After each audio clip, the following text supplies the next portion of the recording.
दोस्तों, आप सभी को नमस्कार। कैसे हैं आप सब? आई होप आप सभी स्वस्थ होंगे, अच्छे होंगे और मन लगाकर अपनी पढ़ाई कर रहे होंगे।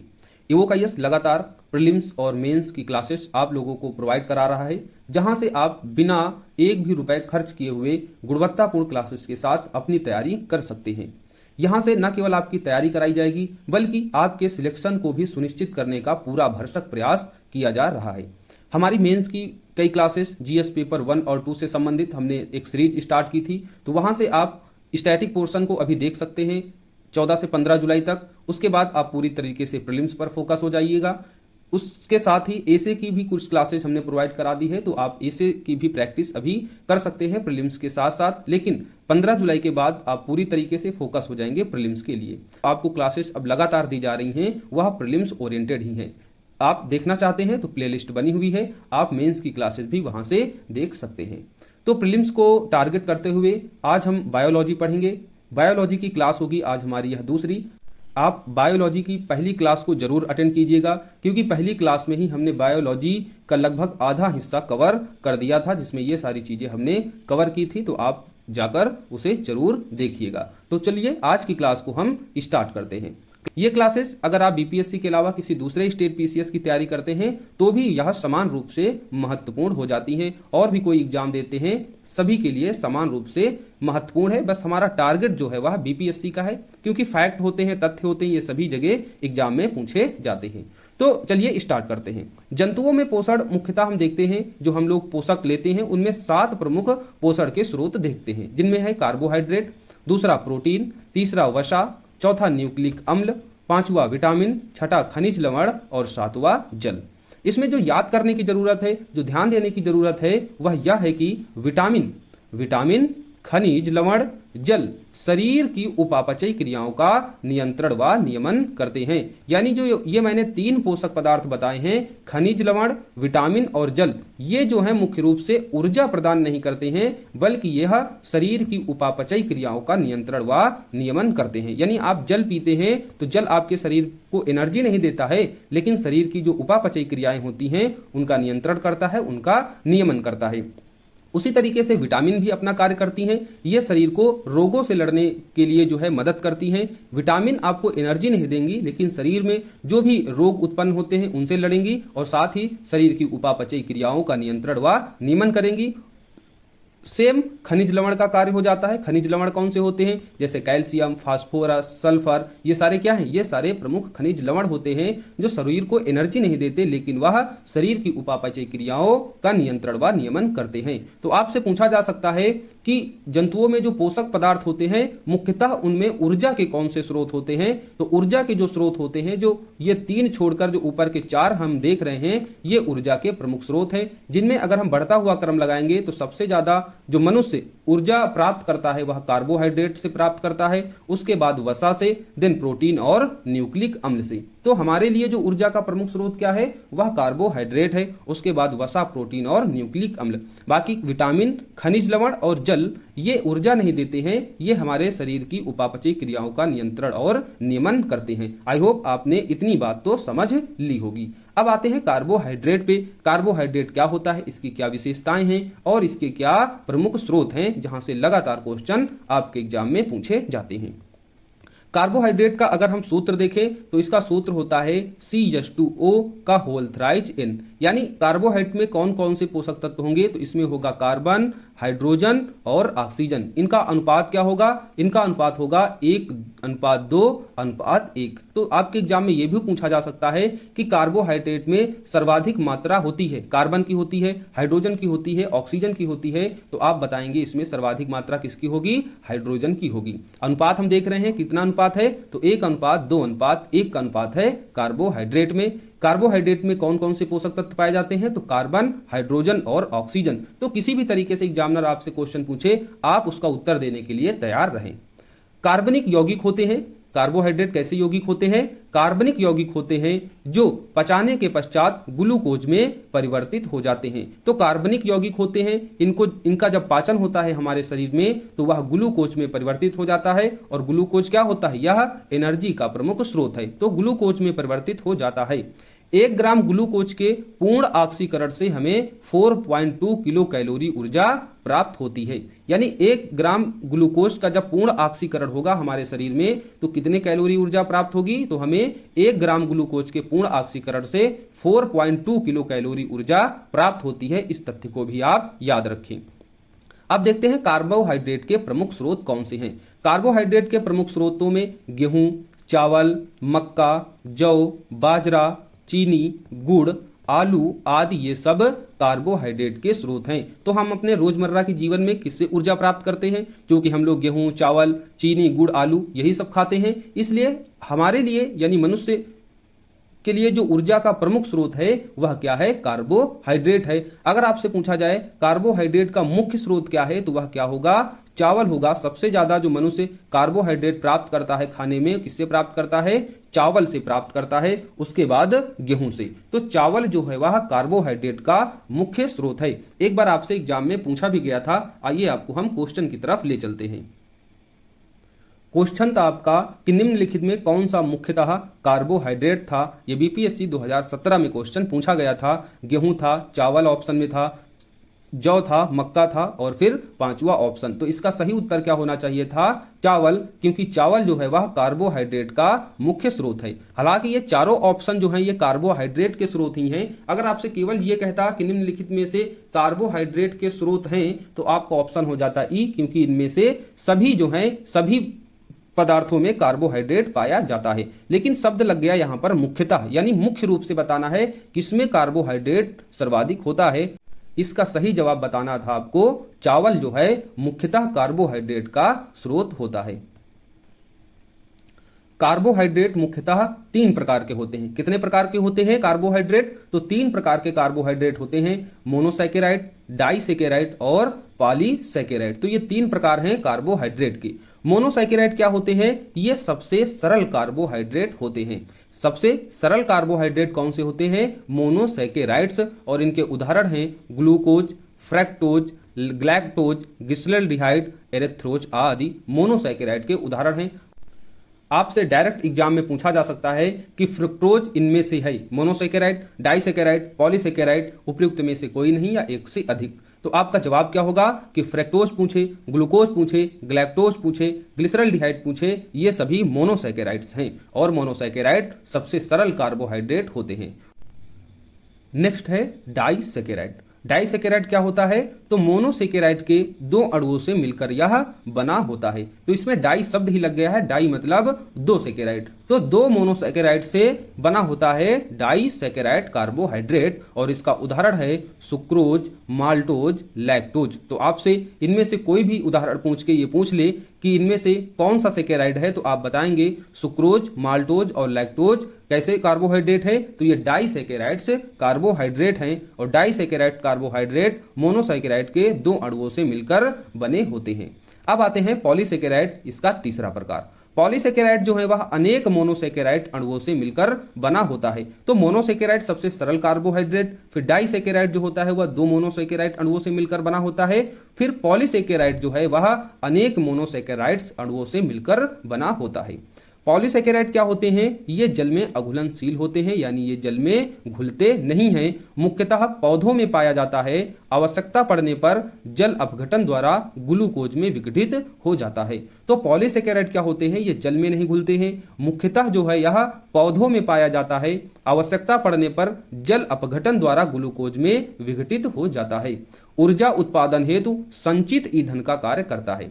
ऊर्जा उत्पादन हेतु संचित ईंधन का कार्य करता है। अगर आपसे पूछा जाए तो वो कौन से हैं, पॉलीसैकेराइड्स हैं। उदाहरण इसके क्या हैं, मंड जिसे स्टार्च भी कहते हैं, ग्लाइकोजेन, सेलुलोज, काइटिन आदि जो है यह पॉलीसैकेराइड के उदाहरण हैं। सेलुलोज जानते हैं, सेलुलोज किसमें होता है, या पादपों में होता है। सेलुलोज जो घास वगैरह होती हैं, पत्तियां होती हैं, ये सब क्या है, ये सब सेलुलोज के ही उदाहरण हैं। वहीं ग्लाइकोजेन की बात करें, ग्लाइकोजेन क्या होते हैं, यह यकृत में जो है संचित ईंधन के रूप में उपस्थित होता है। जब हम भोजन नहीं करते हैं बहुत देर तक तो क्या होता है, यही ग्लाइकोजेन जो है अंतिम रूप से हमको एनर्जी प्रोवाइड कराता है। तो संचित ईंधन के रूप में पॉलीसैकेराइड कार्य करते हैं, जल में अघुलनशील होते हैं। आवश्यकता पड़ने पर जल अपघटन द्वारा हमको ग्लूकोज प्राप्त कराते हैं। और उदाहरण में आप देखेंगे मंड या स्टार्च, ग्लाइकोजेन, सेल्यूलोज, काइटिन आदि सब पॉलीसेकेराइड के उदाहरण हैं जो अनेक मोनोसेकेराइड अणुओं से मिलकर बना होता है। तो आप लोगों ने कार्बोहाइड्रेट के बारे में अच्छे से देख लिया, कौन से कार्बोहाइड्रेट के प्रकार हैं, उन प्रकारों में हमने महत्वपूर्ण उदाहरण देखे और ये उदाहरण ही आपके एग्जाम में ज्यादातर साइंस में पूछे जाते हैं, इस बात का आप अवश्य ध्यान रखें। अब कुछ हम इंपॉर्टेंट फैक्ट देखेंगे। जैसे अगर आपसे पूछा जाए लैक्टोज बना होता है, अब लैक्टोज क्या है? लैक्टोज है हमारा डाइसैकेराइड। हमने यहां देखा था डाइसैकेराइड में सुक्रोज था, माल्टोज था और लैक्टोज था। और डाइसैकेराइड बनता किससे है? मोनोसैकेराइड के दो अणुओं से मिलकर। तो मोनोसैकेराइड ग्लैक्टोज और मोनोसैकेराइड का उदाहरण ग्लूकोज। तो ग्लैक्टोज और ग्लूकोज से मिलकर क्या बनता है? लैक्टोज बनता है। आपको इस तथ्य को याद रखना है कि लैक्टोज एक प्राकृतिक शर्करा है और यह किससे मिलकर बना होता है? ग्लैक्टोज और ग्लूकोज से मिलकर बना होता है। अब पिछले अगर आप प्रीवियस ईयर क्वेश्चन पेपर लगाएंगे डिफरेंट स्टेट पीसीएस के, तो कई बार जो है इस तरीके के क्वेश्चन पूछे गए हैं। ये तथ्य जो है आपको याद रखना है। आपसे पूछा जाता है कि फल, शर्करा एवं शहद में कौन सा कार्बोहाइड्रेट होता है, तो आपको बताना होगा कि फ्रैक्टोज जो है उसमें शहद में या फिर फल शर्करा में होता है। एग्जाम में आपसे पूछा भी जा चुका है कि शहद होता है फ्रैक्टोज, सुक्रोज, लैक्टोज, ग्लूकोज, तो आपका जवाब होना चाहिए था तब फ्रैक्टोज जो है यह शहद में होता है। फल शर्करा के संबंध में पूछे तब भी आपका जवाब फ्रैक्टोज होगा। उसी तरीके से चीनी क्या है? चीनी आपका एक प्रकार से सुक्रोज है। द्रक्षा शर्करा क्या है? ग्लूकोज है। स्टीविया क्या है? स्टीविया है प्राकृतिक स्वीटनर, यानी प्राकृतिक जो मीठा होता है उसे क्या कहते हैं? स्टीविया। ये तथ्य आपको डायरेक्ट एज इट इज याद करना होगा, ताकि अगर फिर से एग्जामिनर आपसे पूछ ले तो आपको इसका जवाब पता होना चाहिए। तो फल शर्करा एवं शहद क्या है? फ्रैक्टोज। चीनी क्या है? सुक्रोज। द्राक्षा शर्करा क्या है? ग्लूकोज। स्टीविया क्या है? प्राकृतिक स्वीटनर। चावल मुख्य रूप से कार्बोहाइड्रेट का स्रोत है, हमने ऊपर भी इसकी चर्चा की है। अगर हम 100 ग्राम पके हुए चावल ले तो उसमें 25.5 ग्राम कार्बोहाइड्रेट की ही मात्रा होगी, क्योंकि चावल जो है वह कार्बोहाइड्रेट का मुख्य स्रोत है। तो हमने कार्बोहाइड्रेट को अच्छे से पढ़ लिया है। अब कार्बोहाइड्रेट से क्वेश्चन आए तो अब आपके गलत नहीं होने चाहिए। अब हम आगे बढ़ते हैं प्रोटीन की तरफ। प्रोटीन क्या होता है, क्या इसकी विशेषताएं हैं, किस तरीके से एग्जाम में क्वेश्चन पूछे जाते हैं, अब हम उन्हीं तथ्यों पर चर्चा करते हैं।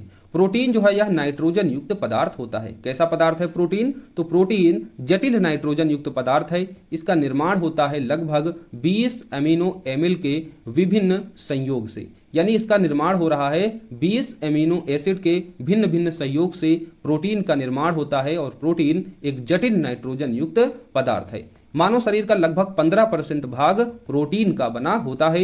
इसकी कमी से क्या हो जाता है? अगर आपके शरीर में प्रोटीन की कमी होगी तो सूखा रोग, जिसे मिरास्मस कहते हैं, क्वासियोरकार एक रोग होता है। ये सारे रोग किसकी कमी से होते हैं? प्रोटीन की कमी से। तो प्रोटीन की कमी से मुख्यतः 2 रोग शरीर में होते हैं जो बहुत ज्यादा आघात हमारे शरीर को पहुंचा सकते हैं। एक तो मिरास्मस, जिसे सूखा रोग कहते हैं, दूसरा क्वासियोरकार रोग हो जाता है प्रोटीन की कमी से। इनका कार्य क्या होता है प्रोटीन का? तो प्रोटीन का कार्य होता है कोशिकाओं की वृद्धि और मरम्मत करना। जो हमारे शरीर की कोशिकाएं होती हैं उनकी वृद्धि और उनकी मरम्मत करना प्रोटीन का मुख्य कार्य होता है। तो प्रोटीन के बारे में क्या क्या जाना कि प्रोटीन जटिल नाइट्रोजन युक्त पदार्थ है, लगभग 20 अमीनो एसिड के भिन्न भिन्न संयोग से बना होता है। मानव शरीर का 15% भाग प्रोटीन है। इसकी कमी से सूखा रोग यानी मिरास्मस और क्वासियोरकोर रोग हो जाता है। कोशिकाओं की वृद्धि और मरम्मत करना प्रोटीन का प्रमुख कार्य है। अब कुछ इंपॉर्टेंट फैक्ट देखते हैं प्रोटीन के संबंध में। एंजाइम एक प्रकार का प्रोटीन ही है। अगर आपसे पूछ लिया जाए एंजाइम निम्नलिखित में से है, प्रोटीन है, वसा है, कार्बोहाइड्रेट है, तो आपका जवाब होना चाहिए एंजाइम एक प्रकार से प्रोटीन का प्रकार है। कुछ हार्मोन भी प्रोटीन होते हैं। उदाहरण के लिए इंसुलिन जो हार्मोन होता है अग्नाशय से जो स्रावित होता है, तो इंसुलिन हार्मोन है लेकिन वह एक प्रकार का प्रोटीन होता है। आपके एग्जाम में क्वेश्चन एक बार पूछा गया था। आइए हम क्वेश्चन की तरफ चलते हैं। एक सेकेंड।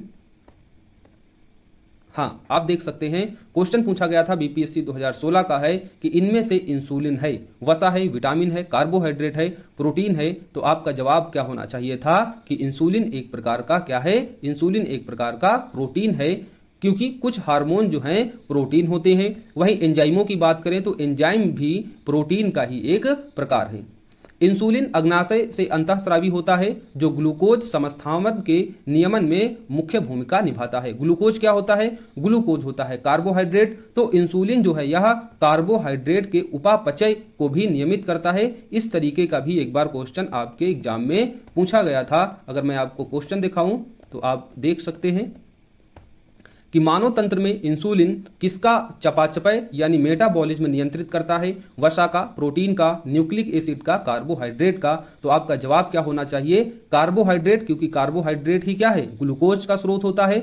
तो हमने यहां पर क्या पढ़ा था अपने कि इंसुलिन अग्नाशय से अंतःस्रावी होता है जो ग्लूकोज के समस्थापन यानी मेटाबॉलिज्म के नियमन में मुख्य भूमिका निभाता है। तो ग्लूकोज न देके वहां पर क्या दे दिया था? कार्बोहाइड्रेट। इसीलिए मैं कहता हूं कि प्रीवियस ईयर क्वेश्चन पेपर लगाइए ताकि आपको क्वेश्चन की प्रकृति भी समझ में आए कि बीपीएससी कितना आपको घुमा सकता है। तो इंसुलिन के संबंध में अगर मेटाबॉलिज्म पूछा जाए कि किसका मेटाबॉलिज्म करता है तो आपसे चाहे ग्लूकोज दे या फिर कार्बोहाइड्रेट दे, कुछ भी दे सकता है कार्बोहाइड्रेट के स्रोतों में। तो आपको ये चीजें थोड़ा सा ध्यान देनी होगी, थोड़ा इसको समझना होगा।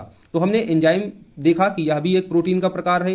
हार्मोन भी देखा कि कुछ हार्मोन प्रोटीन होते हैं, जिसमें इंसुलिन नामक हमने उदाहरण लिया क्योंकि एग्जाम में कई बार पूछा जा चुका है। इंसुलिन हार्मोन एक प्रोटीन ही है। और इंसुलिन कहां से स्रावित होता है? तो अग्नाशय से स्रावित होता है। अभी हम आगे जब पाचन तंत्र के बारे में पढ़ेंगे तो अग्नाशय को बहुत ही अच्छी तरीके से डिटेल में पढ़ेंगे। और ग्लूकोज समस्थापन के नियमन में मुख्य भूमिका निभाता है क्या? इंसुलिन।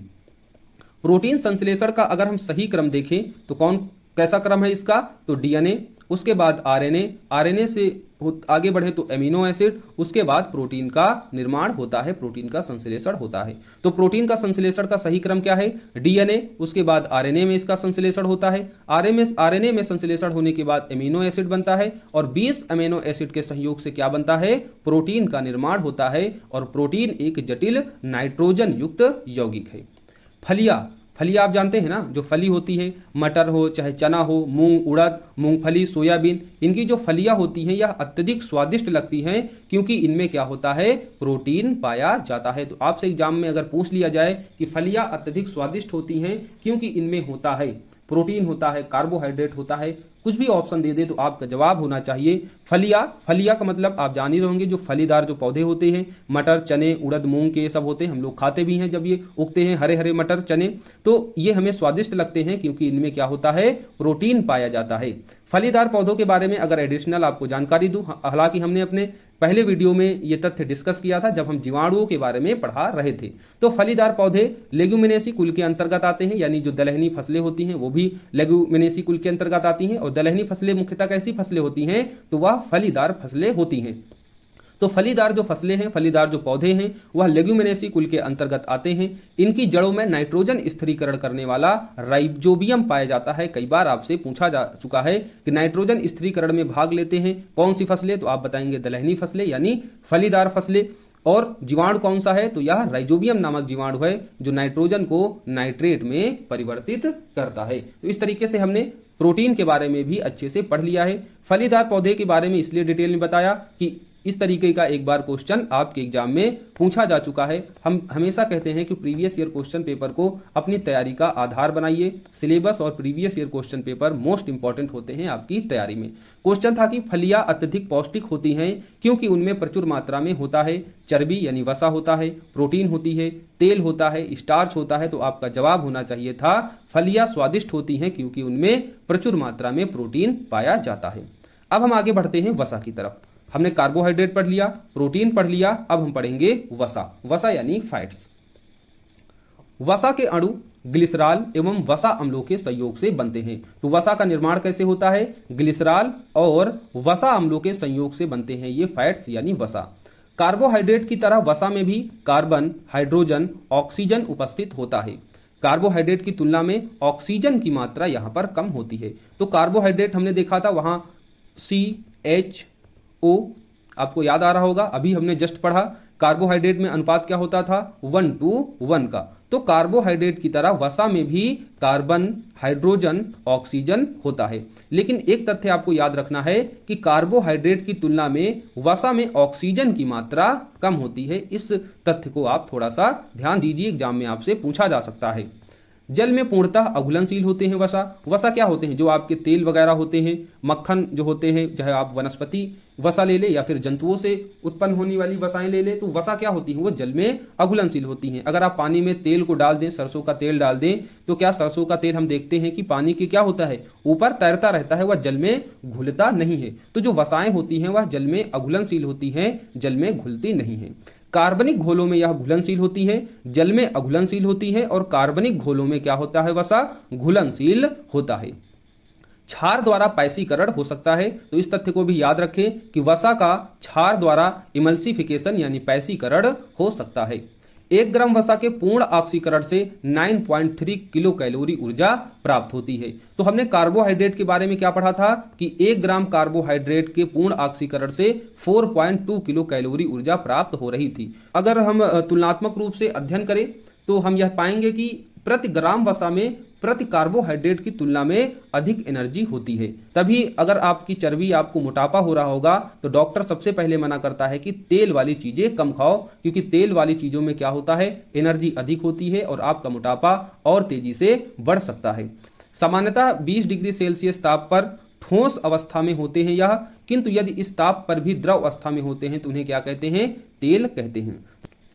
वसा अम्ल के 2 प्रकार होते हैं, एक होता है संतृप्त वसा, दूसरा होता है असंतृप्त वसा। संतृप्त वसा और असंतृप्त वसा में क्या डिफरेंट होता है? तो संतृप्त वसा जो होते हैं इनमें कार्बन कार्बन के मध्य एकल बंध होता है, ये एल्केन श्रेणी के सदस्य होते हैं, जैसे मेथेन, इसका उदाहरण आप दे सकते हैं। असंतृप्त वसा में जो होता है वह डुअल बॉन्ड या ट्रिपल बॉन्ड का जो है, यहां पर देखते हैं कार्बन कार्बन के मध्य द्विबंध और त्रिबंध होता है।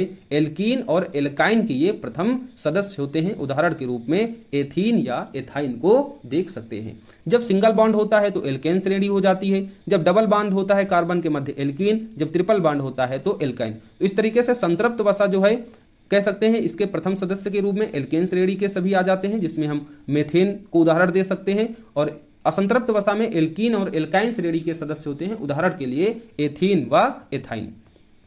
जो संतृप्त वसा होते हैं यह कम अभिक्रियाशील होते हैं, और जो असंतृप्त वसा होते हैं वह अधिक अभिक्रियाशील होते हैं। एग्जामिनर इस तरीके से क्वेश्चन आपसे पूछ सकता है। गलनांक इनका अधिक होता है संतृप्त वसाओं का। सामान्य अवस्था में ये ठोस या फिर अर्ध ठोस होते हैं। तो संतृप्त अवस्था क्या होते हैं? संतृप्त जो वसा होता है उनका गलनांक अधिक होता है, ये ज्यादातर ठोस व अर्ध ठोस अवस्था में होते हैं। वहीं अगर असंतृप्त वसा की बात करें तो इनका गलनांक कम होगा, सामान्य अवस्था में तरल रूप में होते हैं। संतृप्त वसा अधिकांश जंतुओं की वसाओं से प्राप्त होता है, और जो असंतृप्त वसा होती हैं ये अधिकांशतः पादप वसाओं से प्राप्त होता है। अब जंतुओं से कैसे प्राप्त होगा? जंतु हमें दूध देंगे, तो दूध से क्या बनाते हैं हम लोग? मक्खन बनाते हैं, घी बनाते हैं, मछली के तेल से हम वसा का निर्माण करते हैं। तो जंतुओं से जिन वसाओं का निर्माण करेंगे वो संतृप्त वसा होंगे, और पादप वसा जैसे सरसों का तेल, सोयाबीन का तेल, ये सब क्या है? असंतृप्त वसा के उदाहरण हैं। मानव शरीर की कोशिकाएं आवश्यक वसीय अम्लों का संश्लेषण नहीं करती हैं। तो क्या एक तथ्य हमने इंपॉर्टेंट देखा कि मानव शरीर की जो कोशिकाएं होती हैं वह वसीय अम्लों का जो है संश्लेषण नहीं कर सकती हैं। कुछ इंपॉर्टेंट तथ्य हैं जो आपके एग्जाम में पहले पूछे जा चुके हैं और उनके फिर से पूछे जाने की प्रबल संभावना है, जैसे लिनोलोइक अम्ल एवं अल्फा लिनोलोइक अम्ल मानव स्वास्थ्य के लिए ये आवश्यक वसीय अम्ल हैं। अल्फा लिनोलोइक अम्ल जो होता है इसका जो प्रमुख स्रोत देखें तो तिलहनी फसलें होती हैं, और मुख्य रूप से जो अलसी और तीसी होती है, एग्जाम में पूछा जा चुका तथ्य है कि अल्फा लिनोलोइक अम्ल का प्रमुख स्रोत है। तो उसमें ऑप्शन में था अलसी और तीसी, वही आपका सही था, बाकी ऑप्शन आपके गलत थे। तो अल्फा लिनोलोइक अम्ल मुख्यतः तिलहनी फसलों में होता है, और तिलहनी फसलों में भी मुख्य रूप से अलसी व तीसी में यह अधिकतम पाया जाता है। यह एक ओमेगा 3 वसीय अम्ल है जो रक्त नलिकाओं में वसा के जमाव को रोकने में सक्षम बनाती है। इसलिए हमको किस तरीके का तेल खाना चाहिए? अलसी वाला जो तेल होता है यह हमारे शरीर के लिए फायदेमंद होता है। हमने संतृप्त वसा अम्ल देखा, असंतृप्त वसा अम्ल देखा, अब देखते हैं बहुसंतृप्त वसा अम्ल। Poly unsaturated fatty acid.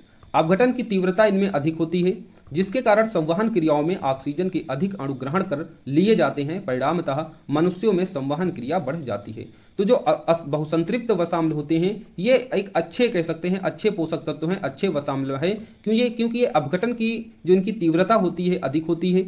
इसके कारण क्या होता है कि जो संवहन क्रियाओं में ऑक्सीजन है इसके अधिक अणु ग्रहण कर लिए जाते हैं। और जानते हैं ऑक्सीजन क्या है, हमारे शरीर के लिए बेहद आवश्यक पोषक तत्व है। तो ऑक्सीजन के अधिक अणुओं को ग्रहण कर लिए जाते हैं और मनुष्यों में यह संवहन क्रियाओं को बढ़ा देता है। तो मछली में प्रचुर मात्रा में यह बहुसंतृप्त वसा अम्ल पाया जाता है, जो एक अच्छा पोषक तत्व है। और वैसे भी मछली क्या है, शरीर के लिए एक अच्छा आहार है, एक स्वस्थ आहार है। और इसमें जो है बहुसंतृप्त वसा अम्ल होता है, जो एक अच्छा पोषक तत्व है। बहुसंतृप्त वसा के बारे में आप इसको याद रखें, आपके एग्जाम में पूछा जा सकता है। अब आते हैं ट्रांस वसा या फिर हाइड्रोजनीकृत वसा। हाइड्रोजनीकृत वसा क्या होता है, जो कृत्रिम रूप से जो है हाइड्रोजन से इनका निर्माण किया जाता है और ये काफी घातक होते हैं हमारे शरीर के लिए। शरीर में ये खराब एलडीएल मतलब होता है लो डेंसिटी लिपोप्रोटीन कोलेस्ट्रॉल के स्तर को ये बढ़ा देते हैं और अच्छे एचडीएल यानी हाई डेंसिटी लिपोप्रोटीन कोलेस्ट्रॉल के स्तर को ये घटा देते हैं। याद रखना कि जो खराब एलडीएल होते हैं वह कोलेस्ट्रॉल के स्तर को बढ़ाते हैं, जो अच्छे एचडीएल होते हैं वह कोलेस्ट्रॉल के स्तर को घटा देते हैं, जो हृदय वाहिकाओं के स्वास्थ्य को क्षति पहुंचा सकते हैं और टाइप 2 डायबिटीज के जोखिम को यह बढ़ा सकते हैं। हाइड्रोजनीकृत जो वसा होते हैं, ट्रांस वसा जो होते हैं, ट्रांस वसा जो होते हैं मुख्यतः पशु उत्पन्न वसा भी होते हैं, इसीलिए कहते हैं घी वगैरह भाई कम खाया करो, क्योंकि इससे डायबिटीज होने का खतरा है। दूसरी चीज, हृदय वाहिकाओं के स्वास्थ्य को भी यह जोखिम पहुंचा सकता है, यानी क्या हो सकता है, हार्ट अटैक का भी खतरा बढ़ सकता है अगर आप बहुत ज्यादा ट्रांस वसा का सेवन करेंगे। ट्रांस वसा खराब एलडीएल यानी लो डेंसिटी लिपोप्रोटीन कोलेस्ट्रॉल के स्तर को बढ़ाता है और अच्छे एचडीएल कोलेस्ट्रॉल के स्तर को घटाता है। ट्रांस वसा जो है यह मुख्यतः पशुओं से उत्पन्न वसा और हाइड्रोजनीकृत जो तेल होते हैं, दोनों ही जो है ट्रांस वसा इनमें होता है। हाइड्रोजनीकृत तो जो कृत्रिम रूप से बनाया जाता है और पशुओं से उत्पन्न वसा, ये भी जो है ट्रांस वसा के अंतर्गत ही आ जाते हैं। अब हम पढ़ेंगे नेक्स्ट विटामिन। विटामिन से लगातार आपके एग्जाम में क्वेश्चन पूछे जाते हैं। पहले आपको क्वेश्चन ही दिखा दे विटामिन से कि हर साल बड़ी मात्रा में आपसे क्वेश्चन, एक दो क्वेश्चन तो जरूर ही पुटअप किए जाते हैं। जैसे आप ये देख लीजिए, विटामिन जो रक्त के थक्के बनाने में प्रभावी होता है, निम्नलिखित में कौन सा विटामिन प्रतिस्कंदक विषों के प्रतिविष प्रतिकारक के रूप में प्रयोग किया जाता है? निम्नलिखित में से किस विटामिन को आर्गो कैल्सीफेराल कहते हैं? 2016 का, ये भी 2016 का क्वेश्चन है। तो 2016 में ही विटामिन से 2-3 क्वेश्चन पूछ लिए गए। मानव शरीर में विटामिन ए भंडारण होता है, ये भी 2016 में ही पूछा गया था। निम्नलिखित में कौन सा युग्म सही सुमेलित नहीं है? रेटिनॉल। सारे ऑप्शन थे, आपको सही ऑप्शन चुनना था। तो आप देख रहे हैं कभी कभी किसी साल में जो है 2-3 क्वेश्चन जो है केवल विटामिन से ही पूछ लेता है। तो हर साल आपको 1-2 क्वेश्चन देखने को मिलेगा, इससे अधिक भी क्वेश्चन हो सकते हैं विटामिन के। किस विटामिन में कोबाल्ट होता है? तो ये सारे विटामिन से आए क्वेश्चन हैं। बहुत सारे ऐसे क्वेश्चन हैं विटामिन से लगातार आपके एग्जाम में पूछे जाते हैं। तो विटामिन पर एक विस्तृत चर्चा कर लेते हैं। सबसे पहला तो यही हो जाता है, विटामिन शब्द का प्रयोग सबसे पहले किसने किया? तो आपका जवाब होना चाहिए सन 1911 में पोलैंड के वैज्ञानिक कैसिमर फंक ने। तो किसने? फंक ने जो है विटामिन शब्द का सबसे पहली बार प्रयोग किया सन 1911 में। और ये कहाँ के वैज्ञानिक थे? तो पोलैंड देश के निवासी फंक ने जो है सन 1911 में विटामिन शब्द का पहली बार प्रयोग किया।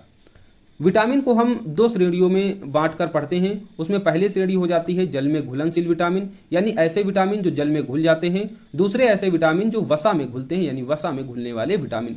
तो आपसे क्वेश्चन इस तरीके से भी पूछा जा सकता है कि निम्नलिखित में से वसा में घुलनशील विटामिन है, निम्नलिखित में से कौन से विटामिन जल में घुलनशील विटामिन है? तो आपको याद रखना है विटामिन बी और सी। विटामिन बी और सी जल में घुलनशील विटामिन है और विटामिन ए, डी, ई एवं के वसा में घुलनशील विटामिन है। तो ए, डी, ई के वसा में घुलनशील विटामिन है और बी और सी जल में घुलनशील विटामिन है। तो अब एक एक विटामिन को पढ़ लेते हैं, इनके क्या रासायनिक नाम है, स्रोत क्या है, अगर इस विटामिन की कमी हो जाए तो कौन से रोग उत्पन्न हो जाते हैं। यही सब क्वेश्चन आपके एग्जाम में पूछे जाते हैं। सबसे पहले देखते हैं विटामिन ए। विटामिन ए का जो रासायनिक नाम है वह है रेटिनॉल। तो रेटिनॉल विटामिन ए का रासायनिक नाम है। आपसे एग्जाम में पूछे जाते हैं, रासायनिक नाम हो, स्रोत हो या फिर इसके कमी से कौन से रोग हो। ये सारी चीजें आपके एग्जाम के लिए इंपॉर्टेंट है। विटामिन ए का रासायनिक नाम है रेटिनॉल और इसकी कमी से उत्पन्न हो जाता है जीरोप्थैल्मिया रोग, रतौंधी रोग। जीरोप्थैल्मिया रोग भी क्या है? आंखों से ही संबंधित रोग है। तो रतौंधी रोग हो चाहे जीरोप्थैल्मिया रोग हो, ये सब किसकी कमी से होता है? ये सब होता है विटामिन ए की कमी से। अगर आपको विटामिन ए की कमी है तो क्या खाना चाहिए? गाजर खाओ, हरी सब्जियां खाओ, दूध, अंडे, मछली, यकृत, मछली का तेल, यकृत, ये सब चीजें खाओ। तो मुख्य रूप से विटामिन ए का जो स्रोत है गाजर, कई बार आपसे एग्जाम में पूछा जा चुका है। तो गाजर, हरी सब्जियां जो हैं ये सब विटामिन ए के स्रोत हैं।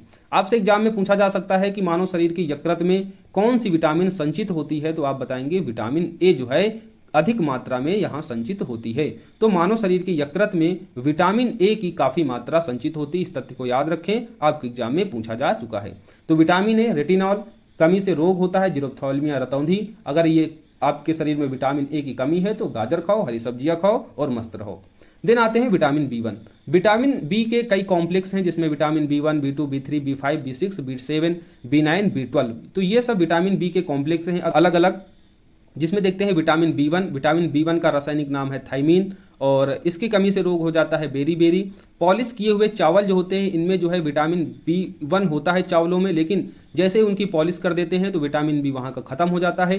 इसलिए पॉलिश किए हुए चावल का अगर आप उपयोग कर रहे हैं तो आपके शरीर में विटामिन बी1 की कमी हो सकती है, जिसके कारण रोग कौन सा हो सकता है? बेरी रोग। तो बेरी रोग जो है वह पॉलिश किए हुए चावल के उपयोग से हो सकता है। ऐसा आपके एग्जाम में क्वेश्चन पूछा जा चुका है, आप इसे याद रखें। जब आपके शरीर में विटामिन बी की कमी हो जाए तो सोयाबीन खाओ, दूध खाओ, अनाज खाओ और दलहनी फसलों को खाओ। और इसका विटामिन बी का रासायनिक नाम क्या बताया? थाइमीन। रोग क्या बताया? बेरी।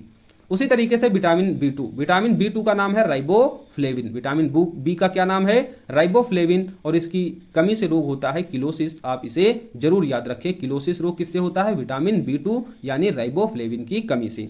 इसके अलावा त्वचा का फटना, आंखों का लाल होना भी विटामिन 2 के कारण होता है। अगर ये सारी चीजें हों तो क्या खाइए? अंडा, पनीर खाओ, हरी पत्तेदार सब्जियां खाओ। फिर आते हैं विटामिन बी3 में। विटामिन बी3 का रासायनिक नाम है निकोटिनिक अम्ल अथवा इसे हम नियासिन भी कहते हैं। तो बी3 का रासायनिक नाम क्या है? नियोटिनिक एसिड या फिर नियासिन दे दे तो दोनों का मतलब एक ही है। विटामिन बी3 के ये रासायनिक नाम है। इनकी कमी से क्या होता है? बी3 की कमी से आपको हो जाएगा पेलाग्रा का मतलब होता है चर्म रोग, या फिर इसे हम कहते हैं 4D सिंड्रोम। तो 4D सिंड्रोम या चर्म रोग यानी पेलाग्रा रोग होता है विटामिन बी3। विटामिन बी3 का नाम है रासायनिक नियासिन। अगर ऐसा होता है तो क्या खाओ आप अंडा, मछली, दूध, मांस। अब आते हैं विटामिन बी5। विटामिन बी5 का रासायनिक नाम है pantothenic acid. Pantothenic acid vitamin B five का रासायनिक नाम है। इसकी कमी से क्या हो जाता है? आपके बाल सफेद हो जाएंगे और आपकी वृद्धि क्या हो जाएगी? रुक जाएगी। तो बाल सफेद होना, आपकी वृद्धि का रुक जाना, ये विटामिन बी5 की कमी से होता है, जिसका रासायनिक नाम है पैंटोथेनिक एसिड। तो इसके लिए क्या करना चाहिए? मूंगफली खाओ, अंडे, मांस खाओ। तो लगभग विटामिन में जो है ये सब अंडे, मांस, हरी सब्जियां ये कॉमन हो जाती हैं। कुछ चीजें जो हैं जो एक्स्ट्रा ऑर्डिनरी होती हैं तो वो थोड़ा याद रखना होता है, जैसे विटामिन ए के लिए गाजर हो गया। और भी आगे हम कुछ बताएंगे स्रोत जो हैं थोड़ा सा अलग हो जाता है, जो अन्य विटामिनों में उन स्रोतों में नहीं होता है, तो वही आपके एग्जाम में पूछा जाता है। तो अभी तक विटामिन ए याद रखो गाजर के लिए। उसके बाद हम बताएंगे आपको कौन कौन से स्रोत विटामिनों में याद करने हैं। बाकी मांस, दूध है ना, हरी पत्तेदार सब्जियों में लगभग विटामिन सभी होता ही है, कॉमन है ये सब। उसके बाद आते हैं विटामिन बी6। विटामिन बी6 का रासायनिक नाम पैराडॉक्सिन। तो आप रासायनिक नाम जरूर याद रखें और उनसे होने वाला रोग जो है बहुत पूछा जाता है। विटामिन बी6 की कमी से भी चर्म रोग और एनीमिया यानी खून की कमी हो जाती है। विटामिन बी6 जिसका रासायनिक नाम है पैराडॉक्सिन। जब ऐसा हो जाए तो क्या खाओ? वही खाओ, मांस खाओ, दूध खाओ, अंडा खाओ, अनाज खाओ, ये सब खाओ। विटामिन बी7 का रासायनिक नाम है बायोटीन। बायोटीन की कमी से हो जाता है बालों का झड़ना और लकवा यानी पैरालिसिस। तो पैरालिसिस और बालों का झड़ना ये हो सकता है विटामिन बी7 की कमी से, जिसका रासायनिक नाम है बायोटीन। ऐसा होने पर यही सब चीजें खाओ जो ऊपर आप खा रहे थे, अंडा, सब्जी, फल, मांस, गेहूं। विटामिन बी9 की कमी से क्या हो सकता है? कुंठित रोग या रक्तचीड़ता यानी आपके शरीर में रक्त की कमी हो सकती है। तो विटामिन बी9 का रासायनिक नाम पहले याद रख लो, इसका रासायनिक नाम है फॉलिक एसिड। फॉलिक एसिड रासायनिक नाम है बी9 का और इसकी कमी से होता है रक्तक्षीणता और कुंठित रोग। आप आते हैं vitamin B12, very important vitamin, और इसका नाम है साइनाकोबालामिन। जैसे इसका नाम ही है साइनाकोबालामिन, कोबाला से कोबाल्ट याद रखो कि बी12 में कोबाल्ट तत्व पाया जाता है। बी12 की कमी से रोग कौन सा होता है? तो एनीमिया यानी रक्त क्षीणता। तो बी12 की कमी से कह सकते हैं बहुत ही चरम जो है एनीमिया का स्तर पहुंच सकता है अगर आपके शरीर में बी12 की कमी है। इसलिए महिलाओं को, जो गर्भवती महिलाएं होती हैं, उनको बी12 की जो है गोलियां दी जाती हैं ताकि उनमें जो है रक्त की कमी न हो।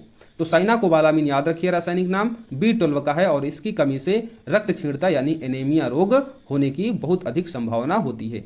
अब आते हैं विटामिन सी। विटामिन सी का जो रासायनिक नाम है वह है एस्कॉर्बिक एसिड। एस्कॉर्बिक एसिड किसका रासायनिक नाम है? Vitamin C. और विटामिन सी किससे मिलता है? जो खट्टे फल होते हैं, नींबू, आंवला, टमाटर, ये जो खट्टे फल हैं इनमें क्या होता है? Vitamin C. और विटामिन सी की कमी से हो जाता है स्कर्वी रोग। स्कर्वी रोग में क्या होता है, आपकी त्वचाएं जो हैं वह फटने लगती हैं, विटामिन सी की कमी से होता है स्कर्वी रोग। एक रोग और होता है विटामिन सी की कमी से, पायरिया, जिससे दांतों से क्या निकलता है, खून निकलने लगता है, तो ये भी होता है विटामिन सी की कमी से। अगर ऐसा हो तो क्या खाओ, खट्टी चीजें खाओ, नींबू, आंवला, संतरा, ये सारी चीजें खाओ विटामिन सी के लिए।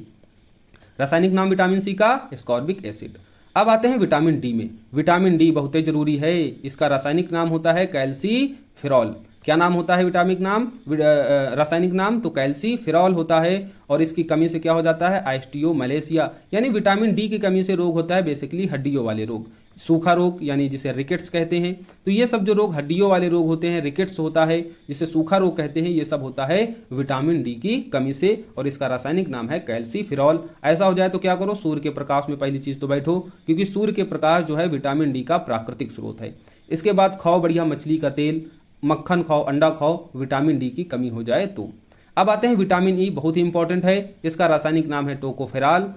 इसकी कमी से हो जाता है जननांग, पेशियां कमजोर हो जाती हैं, जननांग क्षमता की कमी हो जाती है, यानी विटामिन ई की कमी से क्या हो जाता है, जननांग क्षमता की कमी हो जाती है। यानी अगर विटामिन ई की कमी है किसी महिला में तो उसमें बाझपन हो सकता है, यानी उसके संतान पैदा नहीं हो सकती हैं। ऐसा संभव होगा अगर उसके शरीर में विटामिन ई की कमी होगी। तो विटामिन ई का रासायनिक नाम है टोकोफेराल, और इससे रोग क्या हो सकता है, बांझपन, जिसे हम अगर साधारण शब्दों में कहें तो जननांग व पेशियां जो हैं कमजोर हो जाती हैं, जिससे संतान उत्पत्ति करने में समस्या होती है। विटामिन के, अच्छा विटामिन ई के स्रोत क्या हैं, तो सोयाबीन खाओ, अंडे की जर्दी खाओ, अंकुरित गेहूं का तेल जो है बहुत ही प्रमुख स्रोत होता है विटामिन ई के लिए। विटामिन के का जो रासायनिक नाम है वह है नैफ्थोक्यूनेन। क्या नाम है विटामिन के का रासायनिक नाम, नैफ्थोक्यूनेन। और रक्त का थक्का ना जमना मुख्यतः विटामिन के की कमी से है। अगर किसी के शरीर में विटामिन के की कमी है तो उसका ऑपरेशन डॉक्टर नहीं करते हैं, क्योंकि अगर ब्लड क्लॉटिंग नहीं होगी तो आपको ऑपरेशन करने के बाद लगातार जो है ब्लड बहता रहेगा। तो इस तरीके से भी क्वेश्चन पूछ लेते हैं कि किस विटामिन की कमी से डॉक्टर जो है ऑपरेशन करने से हिचकिचाते हैं या मना करते हैं, तब आपका जवाब होना चाहिए विटामिन के, जिसका रासायनिक नाम होता है नैफ्थोक्यूनेन, क्योंकि यह रक्त का थक्का नहीं जमता है अगर आपके शरीर में विटामिन के की कमी है। प्रतिस्कंदक के रूप में, प्रतिस्कंदक का मतलब ही होता है ब्लड क्लॉटिंग ना होना, तो आपसे चाहे प्रतिस्कंदक का है तो विटामिन के ही जवाब होगा। रक्त का थक्का ना जमना भी विटामिन के ही होगा। कभी कभी शब्द जो है बड़े गहरे दे देता है, तो शब्दों की गहराई में जाओ, इसके लिए प्रीवियस ईयर क्वेश्चन पेपर लगाओ। रक्त का थक्का ना जमने का मतलब ही होता है प्रतिस्कंदक, और आपके एग्जाम में क्वेश्चन पूछा भी जा चुका है। तो अभी तक हमने विटामिन से संबंधित जो महत्वपूर्ण, क्या इनके रासायनिक नाम है, क्या स्रोत है, इनकी कमी से क्या रोग होता है, ये सब पढ़ लिया है। अब कुछ इंपॉर्टेंट फैक्ट हैं। ये इंपॉर्टेंट फैक्ट क्या होते हैं कि आपके एग्जाम में पूछे जाने की प्रबल संभावना होती है, या फिर आपके एग्जाम में कई बार ये तथ्य पूछे जा चुके हैं। तो इंपॉर्टेंट फैक्ट में देखो कि जो विटामिन डी था, विटामिन डी का रासायनिक नाम क्या था, विटामिन डी का रासायनिक नाम था कैल्सीफेरॉल। विटामिन डी के पार्ट होते हैं विटामिन डी2, विटामिन डी3। तो विटामिन डी2 का जो रासायनिक नाम होता है वह होता है आर्गो कैल्सीफेरॉल, आपके एग्जाम में क्वेश्चन पूछा गया था। और विटामिन डी3 का रासायनिक नाम होता है कोले कैल्सीफेरॉल। तो अगर हम क्वेश्चन देखें तो अब अगर आपसे जैसे ये क्वेश्चन आ गया, विटामिन सी का रासायनिक नाम क्या है, एस्कॉर्बिक एसिड, अब आप सही कर लेंगे, है ना, सही कर लेंगे ना। दूसरी चीज, कोबाल्ट होता है किस विटामिन में, तो आप सही कर लेंगे विटामिन बी12 में क्या होता है, कोबाल्ट, क्योंकि विटामिन बी12 का रासायनिक नाम है साइनाकोबालामिन, कोबाला से ही कोबाल्ट आ गया, ये समझ लीजिए। निम्नलिखित में से किस युग्म में सही सुमेलित नहीं है, तो विटामिन बी1 में संतरा क्या होता है, तो संतरा का मुख्य स्रोत क्या है, विटामिन सी, तो विटामिन सी में संतरा होता है, ना कि विटामिन बी1 में। बी1 क्या है, बी1 जो होता है वह है थाइमीन, और थाइमीन से क्या होता है, बेरी बेरी रोग, और यह पॉलिश किए हुए चावलों से होता है, जिसमें अन्य स्रोतों में क्या देखा था, हरी सब्जियां, गेहूं, मांस, यकृत, ये सब थे। तो संतरा का जो स्रोत है वह विटामिन सी है।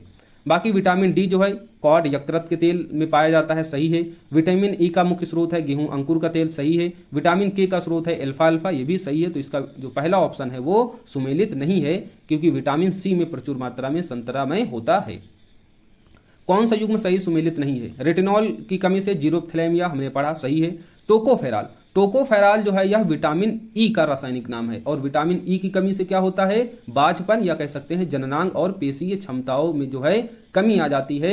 और इसके सामने लिखा है बेरी। तो बेरी रासायनिक नाम है थाइमीन का और थाइमीन की कमी से होता है बेरी रोग, इसलिए यह सुमेलित पूरी तरीके से नहीं है, ऑप्शन बी। बाकी साइनाकोबालामिन यानी विटामिन B12 की कमी से रक्त अल्पता यानी रक्त छीड़ता व्यक्ति में क्या हो जाता है, एनीमिया रोग, जिसे हम रक्त छीड़ता या रक्त अल्पता भी कहते हैं, तो साइनाकोबालामिन सही है। आर्गोकैल्सिफेरॉल यह विटामिन क्या है, विटामिन D2 है, इसकी कमी से क्या होता है, रिकेट्स यानी सूखा रोग, तो ये भी ऑप्शन सही है। तो इसमें जो बी वाला ऑप्शन है वह सुमेलित नहीं है। मानव शरीर में विटामिन ए का भंडारण कहाँ होता है, तो हमने पढ़ा था यकृत में। निम्नलिखित में से किस विटामिन को आर्गोकैल्सिफेरॉल कहते हैं, तो इसका ऑप्शन होगा विटामिन D2। विटामिन D3 में कोलिकैल्सिफेरॉल इसको कहते हैं। बाकी विटामिन सी, विटामिन B12 को साइनाकोबालामिन और विटामिन B6 को क्या कहते हैं, कमेंट बॉक्स में बताइए, तुरंत बताइए कमेंट बॉक्स में विटामिन B6 का रासायनिक नाम। तो विटामिन D2 का रासायनिक नाम क्या है, आर्गोकैल्सिफेरॉल, और विटामिन D3 का नाम है कोलेकैल्सिफेरॉल। सूर्य का प्रकाश एवं कार्ड यकृत तेल जो है विटामिन डी के समृद्ध स्रोत हैं, याद रखिए, ये स्रोत जरूर याद रखिए क्योंकि ये कॉमन स्रोत नहीं है। अगर सूर्य का प्रकाश पूछा जाए तो विटामिन डी से ही केवल संबंधित होगा। कॉड यकृत के तेल में प्रचुर रूप से विटामिन डी ही पाया जाता है। उसी तरीके से गेहूं अंकुर जो तेल होता है इसमें विटामिन ई जो है प्रमुख स्रोत होता है, इसलिए अगर किसी महिला को संतान नहीं हो रही है, बांझपन की समस्या है, तो उसको गेहूं अंकुर तेल का सेवन कराइए। अल्फा से विटामिन के जो है यहाँ प्रचुर मात्रा में होता है, यानी जिसको ब्लड क्लॉटिंग की समस्या है, खून का थक्का नहीं जमता है, तो उसको अल्फा दीजिए। विटामिन B12 में कोबाल्ट खनिज लवण पाया जाता है, हमने बता ही दिया था। और आंत के जीवाणु में भी विटामिन B12 का संश्लेषण होता है, इस तथ्य को याद रखें। जैसे यकृत में विटामिन ए का जो है प्रचुर मात्रा से संश्लेषण होता है, उसी तरीके से आंत का जो जीवाणु होता है उसमें जो है विटामिन B12 का संश्लेषण होता है। विटामिन बी कॉम्प्लेक्स यानी B1, B2, B3, B5, B6, B7, B9, B12 ये सब है बी कॉम्प्लेक्स। तो विटामिन बी कॉम्प्लेक्स में नाइट्रोजन पाया जाता है, इस तथ्य को याद रखें, पूछा जा सकता है। अब अंत में कुछ अन्य महत्वपूर्ण तथ्यों को देख लेते हैं। जैसे आपसे पूछ लिया जाए कि गाय के दूध का हल्का पीला रंग किसके कारण होता है, तो आप बताएंगे बीटा कैरोटीन विटामिन के कारण गाय के दूध का हल्का पीला रंग होता है। जानते हैं ना, आपके गाय का दूध लीजिए और भैंसिया का दूध लीजिए तो गाय का दूध जो है वह हल्का पीला लगेगा, क्योंकि उसमें क्या होता है, बीटा कैरोटीन विटामिन होता है। जो दुग्ध प्रोटीन होता है इसको पचाने के लिए जो एंजाइम होता है वो कौन सा एंजाइम होता है, रेनिन एंजाइम। तो दूध को पचाने के लिए कौन सा एंजाइम होता है, तो रेनिन एंजाइम होता है। दूध में एल्बुमिन नामक एक अन्य प्रोटीन भी पाया जाता है। तो एग्जाम में पूछ ले कि एल्बुमिन नामक प्रोटीन पाया जाता है, दूध दे दे इसके अलावा और भी स्रोत दे दे, तो आपको यह याद रखना है दूध में एल्बुमिन नामक एक प्रोटीन और भी पाया जाता है। इसके अलावा बीटा कैरोटीन गाय के दूध के पीले रंग के लिए जिम्मेदार है। दूध के प्रोटीन को पचाता कौन सा एंजाइम है, तो रेनिन एंजाइम। कैसीन फास्फोप्रोटीन दूध में उपस्थित सफेद रंग का कारण होता है। तो जिस तरीके से बीटा कैरोटीन गाय के दूध के हल्के पीले रंग के लिए जिम्मेदार है, उसी तरीके से कैसीन फास्फोप्रोटीन दूध में उपस्थित जो सफेद रंग दिखता है इसी के कारण होता है। कैसीन फास्फोप्रोटीन के कारण दूध का सफेद रंग होता है।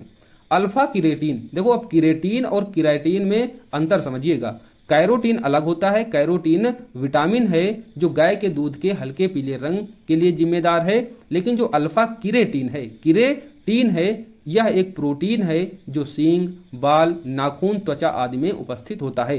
तो अगर आपसे पूछ ले कि हमारे जो नाखून हैं, जो हमारे बाल हैं, यह किससे बने हुए हैं, तो आप बताएंगे प्रोटीन से, और प्रोटीन का नाम क्या है, अल्फा किरेटिन प्रोटीन। तो कुछ अन्य महत्वपूर्ण तथ्यों को भी डिस्कस कर लिया है। इस तरीके से हमने जंतु में जो पोषक तत्व वाला जो टॉपिक है इसको क्लियर कर लिया। इसमें हमने कार्बोहाइड्रेट, वसा, विटामिन और प्रोटीन इन सभी पर जो है बहुत डिटेल से चर्चा की। अब एग्जाम में किसी भी तरीके से क्वेश्चन पूछा जाए, अब आपका गलत नहीं होना चाहिए। बिहार पीसीएस के जो भी पिछले प्रश्न पत्र से आए हुए क्वेश्चन हैं, इंपॉर्टेंट क्वेश्चन थे जो मुझे लग रहे थे थोड़ा कठिन भी हैं, हम उन्हीं क्वेश्चन को उठाएं जो थोड़ा सा कठिन थे, लेकिन फिर भी अब आप वीडियो अगर पूरा देख लेंगे, इसको अच्छे से समझ लेंगे, तो अब ना तो वो क्वेश्चन गलत करेंगे, ना तो आने वाले क्वेश्चन आप कोई भी स्टेट पीसीएस दें। बाकी आपका 69th बीपीएससी तो है ही है, तो इसमें साइंस के लगभग 30 क्वेश्चन आते हैं, जहां से आपको बायोलॉजी से ही 15 से 16-17 क्वेश्चन मिलेंगे। तो हम लोग बायोलॉजी को अब धीरे धीरे पढ़ेंगे। इसके बाद क्या पढ़ेंगे, बायोलॉजी के बाद फिजिक्स पढ़ेंगे, देन केमिस्ट्री पढ़ेंगे।